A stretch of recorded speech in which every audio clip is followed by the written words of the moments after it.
నాగేష్ రెడ్డి గారు.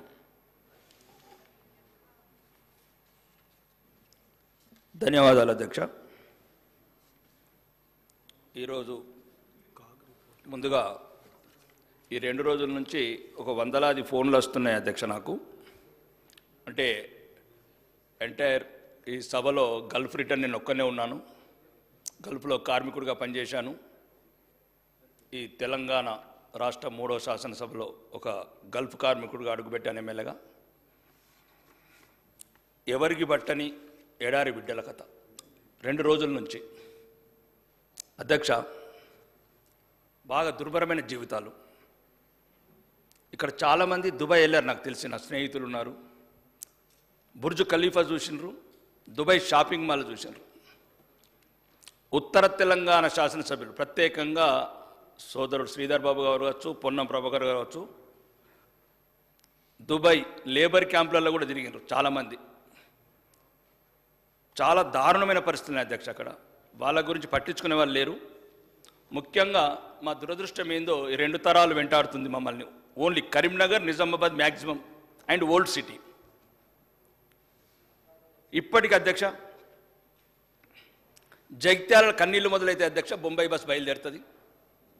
మెట్పల్లి, కొరుట్ల, ఆర్మూర్, నిజామాబాద్ దాకా తల్లులు బిడ్డలు ఏడవటం, భర్తలు కన్నీళ్లు కుక్కుకుంటూ బొంబాయి వెళ్ళి దుబాయ్ పోవటం అధ్యక్ష. ముఖ్యంగా ఈ బొంబాయి దుబాయ్ మాటలు చెప్పి తెలంగాణ వస్తే మా బతుకులు మారుతాయని చెప్పి ప్రత్యేక రాష్ట్రం తెచ్చుకున్నాం అధ్యక్ష. అప్పుడున్న గత ప్రభుత్వం కావచ్చు, ఇప్పుడు ప్రభుత్వం కావచ్చు, వాళ్లకు ప్రత్యేకంగా ఎన్నో సౌకర్యాలు కల్పిస్తామని చెప్పారు అధ్యక్ష. ప్రస్తుత ప్రభుత్వం మొన్న అసెంబ్లీ ఎన్నికలు కూడా అభయహస్తం ఎలక్షన్ మేనిఫెస్టోలో పేజీ నెంబర్ 35, 36లో 28వ అంశంగా గల్ఫ్ కార్మికులు ఎన్ఆర్ఐల సంక్షేమం పేరుతో 4 హామీలు ఇచ్చారు అధ్యక్ష. మరి ముఖ్యంగా మన గౌరవనీయ ముఖ్యమంత్రి గారు సెప్టెంబర్ ఈ మధ్య 4 మీటింగ్ కూడా పెట్టారు అధ్యక్ష. ఏప్రిల్ 16 నాడు గల్ఫ్ సంఘాల ప్రతినిధులతో జరిగిన సమావేశంలో మృతుల కుటుంబాలకు ఎక్స్గ్రేషియా ఇస్తామని సీఎం రేవంత్ రెడ్డి గారు ప్రకటించారు.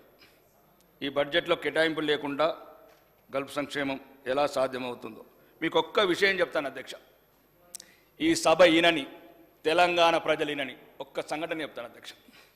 ఏ కుటుంబ సభ్యుడైనా చనిపోతే అధ్యక్ష ఒక్కరోజు ఏడుస్తాం అధ్యక్ష, 3 రోజులు ఏడుస్తాం అధ్యక్ష, 12 రోజులు ఏడుస్తాం అధ్యక్ష.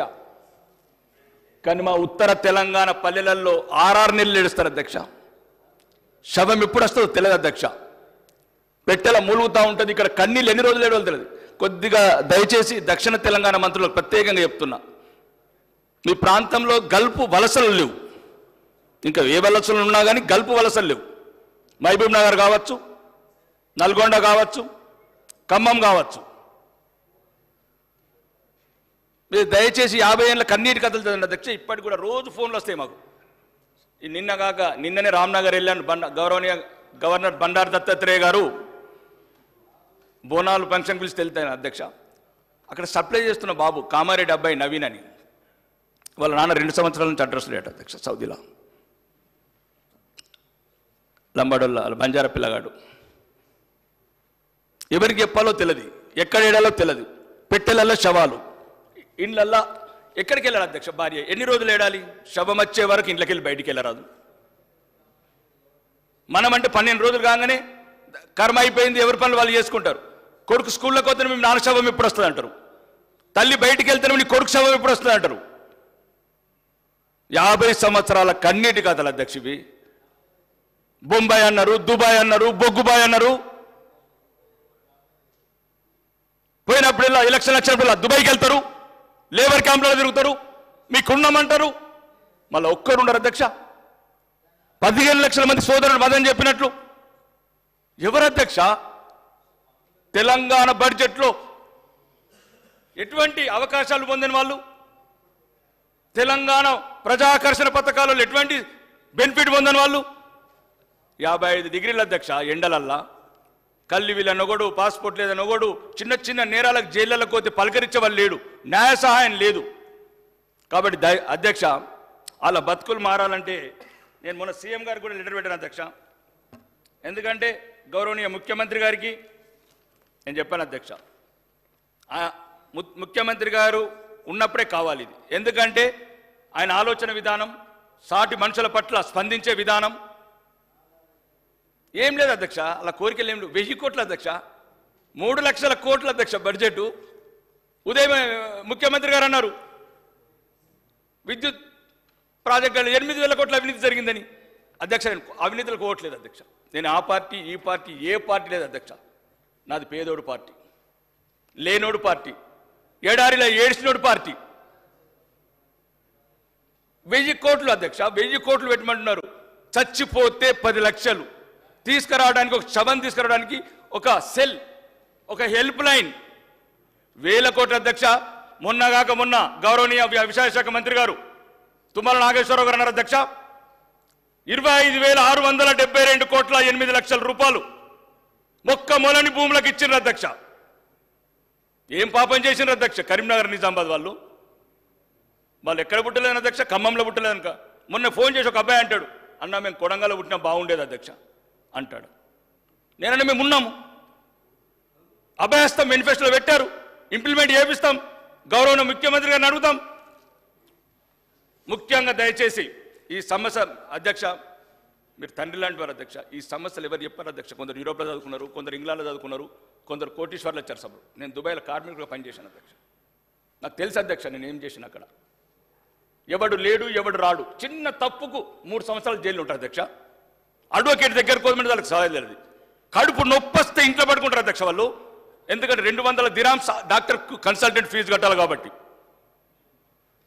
దయచేసి అధ్యక్ష మీరు చూడని ఎడారి బతుకుల గురించి ఇక్కడున్న మీ ద్వారా ప్రభుత్వానికి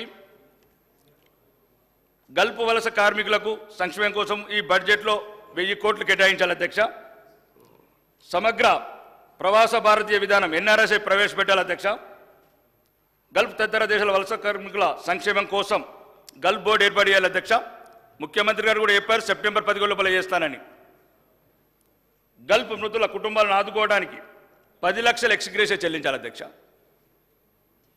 భారతదేశ విదేశీ వ్యవహారాల మంత్రిశాఖ ముంబైలో విదేశ్ భవన్ ఏర్పాటు చేసింది. ఇదే తరాలో యూఏలోని దుబాయ్ తెలంగాణ ప్రవాసీ భవన్ ఏర్పాటు చేయాలి అధ్యక్ష. రేషన్ కార్డుల నుంచి ఓటర్ లిస్ట్ నుంచి గల్ఫ్ కార్మికుల పేరు తొలగించవద్దు అధ్యక్ష. అన్ని సంక్షేమ పథకాలని గల్ఫ్ కార్మికులకు వర్తింపజేయాలి అధ్యక్ష. జీవిత బీమా, ప్రమాద బీమా, ఆరోగ్య బీమా, పెన్షన్లతో కూడిన సమగ్రమైన సాంఘిక భద్రత సోషల్ సెక్యూరిటీ పథకం ప్రవేశపెట్టాలి అధ్యక్ష. విదేశాల నుండి తిరిగి వచ్చిన వారికి సబ్సిడీతో కూడిన రుణాలు ఇచ్చి స్థానికంగా ఉపాధి అవకాశాలు కల్పించాలి. జైళ్లలో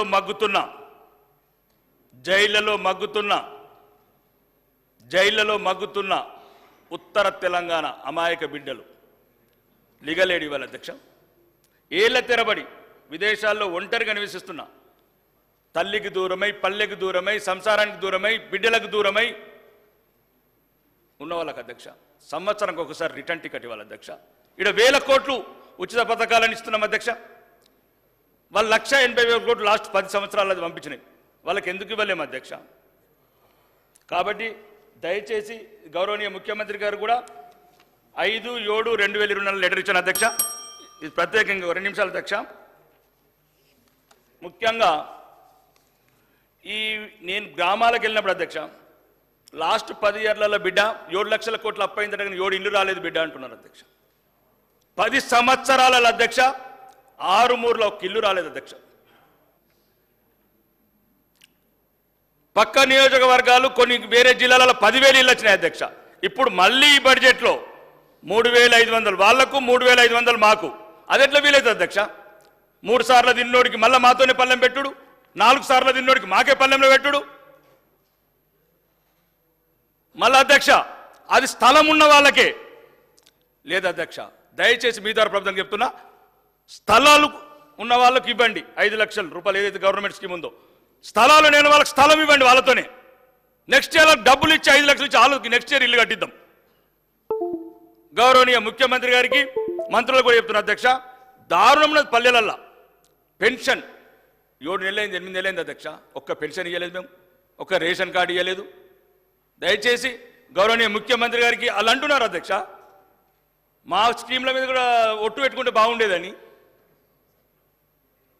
కాబట్టి దయచేసి సీనియర్ మంత్రులు ఒక్క నిమిషం అన్న, ప్లీజ్ ఒక్క నిమిషం నేనేం చెప్తాను అధ్యక్ష. నేను ఎవ్వరి మీద వ్యక్తిగతంగా విమర్శలకు అవసరం లేదు అధ్యక్ష. నేను ఏ గవర్నమెంట్ని విమర్శించను, ప్రతిపక్షంని విమర్శించను. నాకు కావాల్సింది ప్రజల కన్నీళ్లు తుడిచే నాయకత్వం. నాకు పరిపూర్ణంగా నమ్మకం ఉంది గౌరవనీయ ముఖ్యమంత్రి రేవంత్ రెడ్డి గారి మీద. నిన్న కల్వకుర్తిలో అడుగు పెడితే 309 కోట్లు ఇచ్చాడు అధ్యక్ష. నేను కూడా అన్నా, ఒక్క నిమిషం అన్నా, ఒక్కసారి ఆర్మూర్లో అడుగు పెట్టన్నా, ఒకసారి నందిపేటలో అడుగు పెట్టు. 50 ఊర్లలో ఒక కాలేజీ లేదు అధ్యక్ష, ఒక డిగ్రీ కాలేజీ లేదు. నేను అన్ని 22 లెటర్లు రాశాను గౌరవనీయ రేవంత్ రెడ్డి గారికి, ముఖ్యమంత్రి గారికి 22 లెటర్లు. ఒక్క నిమిషం దయచేసి ప్లీజ్. ఉత్తమ్ కుమార్ రెడ్డి గారికి మంత్రి గారు రాశాను, సీతక్కకు రాశాను. దయచేసి నేనేం అంటలే అధ్యక్ష, పేదలకు ఇల్లు అధ్యక్ష. 10 సంవత్సరాల అధ్యక్ష 525 ఇళ్ళు అధ్యక్ష. అందులో 400 సెమీఫినిష్ అధ్యక్ష. 100 ఇల్లు కూడా కంప్లీట్ కాలేదు. అది నేను పుట్టిన ఊర్లో అంకాపురం గ్రామంలో నేను పుట్టిన అధ్యక్ష. నేను ఎలాగానే ఎమ్మెల్యేకి ఎలాగానే అందరూ వచ్చారు. 10 సంవత్సరాల చెల్లి ఉన్నది, 10 సంవత్సరాల చెల్లి 88 ఇళ్ళు అధ్యక్ష. ఇన్ఛార్జ్ మంత్రి ఇబ్బంది పడు. నేను కూడా రిచ్ అన్నా. నేను ఊరికొక్కరు రిచ్ అనేంత అందరూ పేదవాళ్ళందరూ రిచ్ గారు.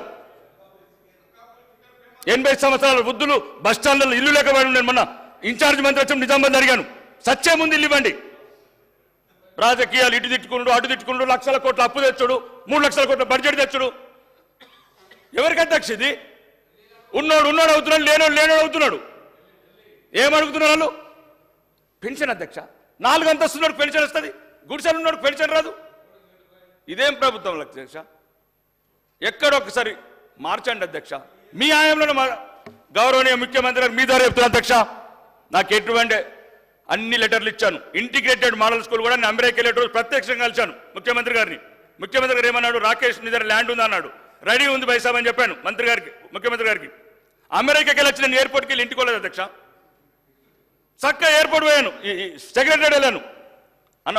వెళ్ళేటప్పుడు ముఖ్యమంత్రి గారు చెప్పారు, ఓఎస్డీ గారు అజిత్ రెడ్డి గారు ఎమ్మెల్యే గారు రిక్వెస్ట్ తీసుకొని కన్సిడర్ చేయని చెప్పాడు. పోగానే అజిత్ రెడ్డి గారు ఏం చెప్పారు అధ్యక్ష? ఎవరో కన్సల్ట్ సెక్రటరీకి ఫోన్ చేసి ముఖ్యమంత్రి గారు ఇచ్చారు, ఏదైతే కొడంగల్తో పాటు ఆర్మూరు కూడా పైలట్ ప్రాజెక్ట్ తీసుకోమని చెప్పారు ముఖ్యమంత్రి గారు. వెళ్ళాను, అక్కడ ఎవరో సెక్రటరీ వెళ్తే దండం పెట్టాను. అమ్మ 5,000 మంది బిడ్డలు, 5,000 మంది బిడ్డలు అద్దె కొంపలలో అంటున్నారు అని చెప్తే, లేదు రాకేష్ అని చెప్పిన తర్వాత మళ్ళీ కాగానే అది మధిరకి వెళ్ళిపోయింది. నేను మధిరకి వెళ్ళిపోయినా ఏమన్నది బట్టి విక్రమార్క ముఖ్యమంత్రి అన్న మీరు 2 తీసుకున్నా పర్వాలేదు, 3వది నాకు ఇవ్వండి అన్న. పైలట్ ప్రాజెక్ట్ మీరు 40 ఇస్తున్నారచ్చు అధ్యక్ష, 40 ఇస్తున్నారచ్చు, కానీ పైలట్ ప్రాజెక్ట్ నాకు కూడా కావాలి. అప్పుడు మళ్ళీ చెప్పాను, వెంటనే కలెక్టర్కి పోయి దండం పెట్టాను అధ్యక్ష. సార్ నాకేమది సార్ 5 ఏళ్ళు, నేను ఎక్కడ కూడా చెప్పాను ముఖ్యమంత్రి గారికి వేదిక దగ్గర కూడా చెప్పాను అధ్యక్ష, నా సొంతానికి 5 ఏళ్ళలో ఎవరి దగ్గరికి రాను. అయితే 20 ఎకరాలు ఇచ్చి నేను సీఎం గారికి ఇచ్చాను, ఉప ముఖ్యమంత్రి గారికి ఇచ్చాను. అధ్యక్ష పేద పిల్లల మీద కన్సిడర్ చేయండి. రెండోది ఏదేదైతే రిక్వెస్ట్ చేశానో గౌరవనీయ ముఖ్యమంత్రి గారికి ఇప్పటివరకు 22 లెటర్లు పెట్టిన అధ్యక్ష. 50 ఊర్లలో డిగ్రీ కాలేజీ లేదు, 5 మండలాల్లో జూనియర్ కాలేజీలు లేవు, హాస్టల్స్లో. మరి ఇంకొక దరిద్రం అధ్యక్ష, మీ ద్వారా ఇంకా కంపల్సరీ చెప్పాలి అధ్యక్ష. నేను ఇది 1974లో కట్టిన ఒక హాస్టల్ అధ్యక్ష, ఐలాపూర్లో గోడలు కూలిపోతున్నాయి సార్, స్లాబ్ కూలిపోతుంది. బిక్కుమంటున్నారు బిడ్డలు. ఒక్క నిమిషం దయచేసి, నేను కొడంగల్ అతను గాను, నేను ఆర్మూర్ అతను. నేను ఖమ్మం జిల్లాలో పుట్టలేదు. నేను మీలాగా సీనియర్ మంత్రులు అయితే నాకు బాగుండేది, నేను ఏదో సాయం చేశాను. ఒక్కటి అధ్యక్ష, దయచేసి మీరు ఇప్పుడే ఈ సభ నుంచి చెప్తున్నా, దయచేసి పార్టీలకు అతీతంగా వెళ్ళండి. ఇది బంగారు తెలంగాణ, తుప్పు పట్టిన తెలంగాణ. ప్రతి స్టీలు, ప్రతి పిల్లర్ సగం ఇరిగిపోయింది అధ్యక్ష. వీడియో పెట్టాను ముఖ్యమంత్రి గారు, వీడియోలు వైరల్ కూడా పెడుతున్నాను మధ్యన. దయచేసి మా బట్టి విక్రమార్క అన్నకు పెట్టిన అన్న, మనం ప్రజాభవన్లు ఉండడం కాదన్న, 50 ఏళ్ల కింద బిల్డింగ్లు కూలిపోతున్నాయి. దళిత బిడ్డలు ఎవరికి చెప్పుకుంటారు అధ్యక్ష? ఎవడుంటాడు ఈ హాస్టల్లో? ఏ రెడ్డిలు ఉంటారు, ఏ ఎల్మదొరలు ఉంటారు? రెడ్డిలు ఎల్మదొరలు అంతా ఇంటర్నేషనల్ స్కూళ్ళలో ఉంటారు. ఏం చెప్తాం అసలు? ఎవరుంటారు అధ్యక్ష? ఇక్కడ ఎవరుంటారు? ఆ స్కూళ్ళల్లో ఎవరుంటారు? బాత్రూములు ఉండవు, కాంపౌండ్ వాళ్ళు ఉండరు, టీచర్లు ఉండరు. ఎక్కడికోదు ఈ మధ్యన మొత్తం పచ్చోడుకోదు సార్. ఫస్ట్ టైం వచ్చింది ఎమ్మెల్యే మొన్న కాక మొన్న అధ్యక్ష. ఇప్పుడు ఉద్యోగాలు అంటున్నారు వీళ్ళు. టామ్కమ్ గవర్నమెంట్ తెలంగాణ గవర్నమెంట్దే ఉంది. దాన్ని డెవలప్ చేయండి, దాన్ని ఇంప్రూవ్ చేయండి. యూపీ నుంచి 9,000 మంది సెలక్షన్ అయినారు. 1,38,000 జీతం అధ్యక్ష. ఇజ్రాయిల్లో లెంకండి అధ్యక్ష, వెతకండి అధ్యక్ష. రాజకీయం అధ్యక్ష, రాజకీయం ఉంటుంది. ఇలా వాళ్ళని తిట్టుకున్నాడు, ఇలా వీళ్ళని తిట్టుకున్నాడు. ముఖ్యమంత్రులు మాజీ ముఖ్యమంత్రులు అవుతాం, ఎమ్మెల్యేలు మాజీ ఎమ్మెల్యేలు అవుతాం. ఎవరు శాశ్వతం అధ్యక్ష? ఎక్కడ చూసినా నేనేం తప్పు పట్టలేదు అధ్యక్ష. దయచేసి నాకు 10,000 ఇల్లు ఇప్పటికి 10 సార్లు అడిగాను, 10 లీటర్లు అయిన అధ్యక్ష. నేను అనేది ఏమంటే అధ్యక్ష, గత ప్రభుత్వంలో ఒక కిల్లియలేదు అధ్యక్ష. 7 లక్షల కోట్లు అప్పయింది. ఈ 5 ఏళ్ళలో మళ్ళీ ఇల్లు కాదు, మళ్ళీ 12 లక్షల కోట్లు అప్పవుతుంది. మా నాన్న పుట్టాడు, 4 ఎకరాలు అమ్మాడు. నా కొడుకు, నేను పుట్టాను 2 ఎకరాలు అమ్మాను. నా కొడుకు పుట్టాడు, 2 ఎకరాలు అయిపోయింది. సగమేమో గత ప్రభుత్వం అమ్మేసింది, సగమేమో మీరు అమ్మేయండి. మళ్ళీ వచ్చినాక ఆడమెత్త. మరి తర్వాత ఎట్లా మనం అమ్ముకుందామా? ఈస్ట్ ఇండియా కమ్యూనిటీ దేశాన్ని నమ్ముకుందామా? దయచేసి నేను తెలంగాణ శాసనసభ్యుడిగా మాట్లాడుతున్నా, ఉత్తర తెలంగాణ బిడ్డగా మాట్లాడుతున్నా. నాకు వాటా ఉంది రాష్ట్రంలో. మీరు తెచ్చే అప్పులాలు ఉంది, నాకు వచ్చే సంపాదన ఉంది. మోడీ అయితే ఇంకా వేరే సమస్యలు మాట్లాడదాం. కాశ్మీర్కి 45,000 కోట్లు ఇచ్చారు, అది వేరే మాట్లాడదాం. దయచేసి ఇట్లెందుకు అన్నాం నన్ను? మేమేమంటున్నాం? నాకేమన్నా బిల్లు ఇవ్వమన్నా? కాంట్రాక్ట్ ఏమన్నా బిల్లు ఇవ్వమన్నా? ఎస్సీ బిడ్డలు అధ్యక్ష, మీరు దయచేసి మీరు పర్యటన పెట్టుకోండి ఐలాపూర్కు. మీరు దయచేసి మీ దండం పెడతాను. మీరు ఐలాపూర్కి వెళ్ళిన తర్వాత తెలంగాణ పరిస్థితి ఏర్పడుతుంది. ఇది బంగారు తెలంగాణ, ఇది తుప్పుబట్ల తెలంగాణ, లేకపోతే 3 లక్షల కోట్ల బడ్జెట్ తెచ్చుకొని ఏసీ రూమ్లలో గుర్తున్నాం మనమా? కన్క్లూడ్ చేయండి రాకేష్. దయచేసి ఒకటే అధ్యక్ష, ఒక 2 నిమిషాలు అధ్యక్ష. నీళ్ళు తాగితే ఇంకా మాట్లాడుతున్నాను. నేను ఏమంటున్నాను అధ్యక్ష, దయచేసి అధ్యక్ష మీ ద్వారా గౌరవనీయ ముఖ్యమంత్రి గారు చెప్తున్నా. సీన నాగే ఒక ఆర్టిఫిషియల్ ఇంటెలిజెన్స్ వాడతామన్నారు అధ్యక్ష. తెలంగాణ మొదటి శాసనసభ సమావేశాలలో ఆర్టిఫిషియల్ ఇంటెలిజెన్స్ టెక్నాలజీ వాడతామన్నారు అధ్యక్ష. మేము మొన్న అమెరికా న్యూజెర్సీలో పోయినప్పుడు 28 ఒక సాఫ్ట్వేర్ గురించి చెప్పారు అధ్యక్ష. 28 రకాల దొంగ ఓటుని అది డిక్టేట్ చేస్తుంది అధ్యక్ష. మీరు అనుకుంటే అధ్యక్ష, ఏదేదో నేను గౌరవనీయ ముఖ్యమంత్రి గారు కూడా చెప్తాను అధ్యక్ష. ఆ రోజు కూడా చెప్పాను సెక్రటరీలో, మీరు మంచి అనుకుంటున్నారు ముఖ్యమంత్రి గారు, ఎందుకంటే ఆరోగ్యశ్రీ విడిగా చేయడం, ఈ రేషన్ కార్డు విడిగడం వల్ల సగం సమస్యలు పోతాయని. పేదవాడు ఏడుస్తున్నాడు అధ్యక్ష. ఊళ్ళోకి పోతే మెయిన్ ప్రధాన సమస్యలు 3: పెన్షన్, ఇల్లు, రేషన్ కార్డు. ముఖ్యంగా మీరు మన దావేస్ వెళ్ళారు, మళ్ళీ రేపు అమెరికా వెళ్తున్నారు అధ్యక్ష. ముఖ్యమంత్రి గారు, గౌరవనీయ ముఖ్యమంత్రి గారు వాళ్ళ స్ట్రీము లక్కంపల్లి 15 ఏళ్ళు అయింది అధ్యక్ష. మళ్ళీ రెండోది అధ్యక్ష, మాకు ఒక సమస్య ఉంది.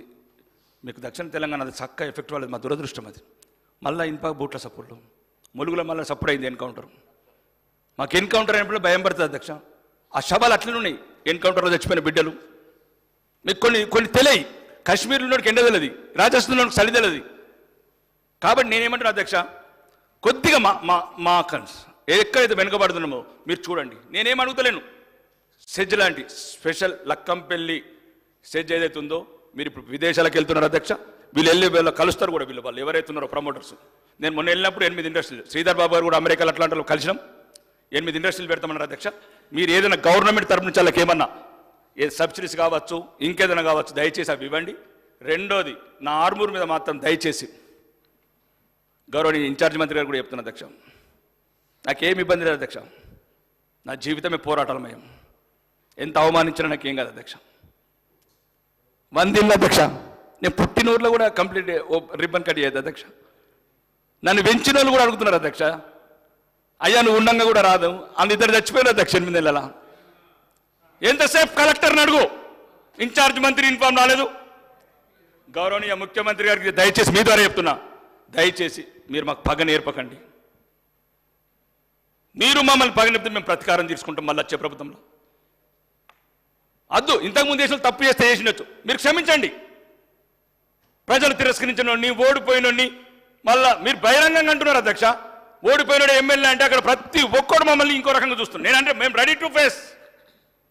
1000 అవమానాలను పొందిన అధ్యక్ష. నేను గల్ఫ్ ఎండలలో పనిచేసినోని, డ్రైవర్ పనిచేసిన అరబ్బోళ్ళు ఇంట్లో. నాకేమైతే అధ్యక్ష ఈ అవమానం? గౌరవనీయ ముఖ్యమంత్రి గారు ఓడిపోయినాడే ఎమ్మెల్యే అంటే వాళ్ళు ఎట్లా అధ్యక్ష మా పరిస్థితి? నేనేమంటా అధ్యక్ష, మీరు గౌరవంగా చెప్తున్నాను, ఇంతకుముందు చేసిన వాళ్ళు తప్పు చేసినచ్చు అధ్యక్ష, కానీ దయచేసి మీరు రాజ్యాంగ విలువల్ని కాపాడండి, ప్రజాస్వామ్యాన్ని కాపాడండి. ఈ ఇన్ఛార్జ్ మంత్రులను పెట్టి మళ్ళీ అదొక రకమైన ఒక టార్చరు, ర్యాగింగు. ఏది అడిగినా ఇన్ఛార్జ్ మంత్రి, ఆ కలెక్టర్లు భయపడతారు, కమిషనర్లు భయపడతారు. ఒకటి అధ్యక్ష, నేను నా కాన్స్టిట్యూన్సీలో చెప్పిన, దయచేసి అవినీతి అధికారులు వేయకండి. నేను అవినీతి చేయదలుచుకోలేదు. 15 లక్షలు తీసుకుని వస్తాడు, మళ్ళీ రాత్రి ట్రాన్స్ఫర్ అవుతాడు, ఒకటే రాత్రి. ఎమ్మెల్యే స్ట్రిక్ట్ ఉన్నాడు, నేనేం చేస్తా స్ట్రిక్ట్ అధ్యక్ష. కాబట్టి దయచేసి గౌరవనీయ ముఖ్యమంత్రి గారికి, మీకు జిల్లా నుంచి ఏమైనా ఇన్ఫర్మేషన్ ఉన్నా నా వల్ల దయచేసి నాకు కావాల్సింది పేదవాడు. నేను మిమ్మల్ని అడిగినా కూడా ఆ రోజు మీకు లెటర్ పెట్టినా, మీరు ఎట్లయితే కొడంగల్ 1424 కోట్లు కొండవారు తప్పట్లేను, మీరు ఎంతైనా కొండవారు అధ్యక్ష, మాకు కొంత ఇవ్వండి. నిన్న కూడా 309 కోట్లు అధ్యక్ష. మా ప్రాంతం అధ్యక్ష గల్ఫ్ కంట్రీలు పోయేది, కొడంగల్ ఖమ్మములు ఓరు అధ్యక్ష. ఒక స్కిల్ డెవలప్మెంట్ సెంటర్ ఆర్మూర్లో పెట్టింది అధ్యక్ష. కరీంనగర్కు నిజామాబాద్ బోధన్ మధ్యన ఉంటుంది అధ్యక్ష, మాది ల్యాండ్ ఉన్నది, పెట్టండి అధ్యక్ష. దయచేసి ఒకటి చెప్పింది అధ్యక్ష, ఇల్లు పోయినసారి మాకు ఏమి ఇవ్వలేదు, ఇల్లు ఇవ్వలేదు అధ్యక్ష 10 సంవత్సరాల నుంచి. కాబట్టి మీరు తెలంగాణలో ఎవరికైతే ఎక్కువ ఇచ్చారో కొద్దిగా మేనండి. మాకు ఒక సీనన్న ఒక ఇల్లు ఒకటి, పెన్షన్లు ఒకటి, రేషన్ కార్డులు ఒకటి, ఏ టెక్నాలజీని వాడతారో వాడండి, అర్హులకు మాత్రం ఇవ్వండి. ఇంతకుముందు ఇచ్చిన ముందే మాట్లాడలేదు అధ్యక్ష. ఎట్లా కంపేర్ చేయాలి అధ్యక్ష? ఈ మధ్య పల్లెలకు ఇదొక తలకాయ నొప్పి అయిపోయింది, అన్ని ఉన్నోళ్ళకి ఇస్తున్నారు. ఒక్క నిమిషం ఆగండి కదా, మీకు అన్న రాకేష్ రెడ్డి ప్లీజ్ అధ్యక్ష. ఇదొకటి వాళ్ళు ఏమవుతుంది సార్, పల్లెలల్లో పెన్షన్కు, రేషన్ కార్డుకు, ఆ ఇళ్ల గురించి ఏడ్చి మనం ఏదైనా ప్రజాకర్షణ పథకాలు ఇప్పుడు ఇంతకుముందు గత ప్రభుత్వంలో ఆ ట్రాక్టర్లు, హార్వెస్టర్లు అన్ని మా రెడీలకి ఇచ్చారు సార్. అంటే రెడీలు అంటే మీనింగ్ ఇంకో ఉన్నత వర్గాలకు, వాళ్ళకు బాధ ఉన్నాయన్ని రెడీలు తీసుకుంటున్నారు, ఉన్నాయి తీసుకుంటున్నారు, మాకేం రాదు, రేషన్ కార్డు ఇయ్యరు, పెన్షన్ ఇయ్యరు. కాబట్టి దయచేసి అధ్యక్ష మీ ద్వారా గౌరవనీయ ముఖ్యమంత్రి గారికి, అయ్యా ముఖ్యమంత్రి గారు దయచేసి నన్ను ఒకని సోదరులాగా భావించి, నా ఆర్మూరు బాగా వెనుకబడ్డది, ఇంతకుముందే కబ్జాలు, కమిషన్లు, రౌడీజంతో, అది మీరు ఎలక్షన్లకు ముందు తెలుసు, మీకు మొత్తం తెలుసు ఆర్మూరు సంగతి. ప్రజలకు ఇల్లు కాలేదు, పెన్షన్లు కాలేదు, రేషన్ కార్డు కాలేదు, స్పెషల్ ఎకనామిక్ జోన్ ఉంది. అక్కడ కూడా మీరు అమెరికా వెళ్ళినప్పుడు ప్రత్యేకంగా మిమ్మల్ని రిక్వెస్ట్ చేస్తున్నా, కొన్ని ఇండస్ట్రీలకు ప్రోత్సాహాలు ఇవ్వండి. ముఖ్యంగా ఏ రకంగా మీ ప్రభుత్వానికి మమ్మల్ని ఒక శాసనసభలో గౌరవించండి, అప్పుడే ప్రజాస్వామ్యము పరిధిల్లుతుంది. ఈ అవకాశం ఇచ్చిన మీ అందరికీ ధన్యవాదాలు అధ్యక్ష. మీకు మరీ ధన్యవాదాలు.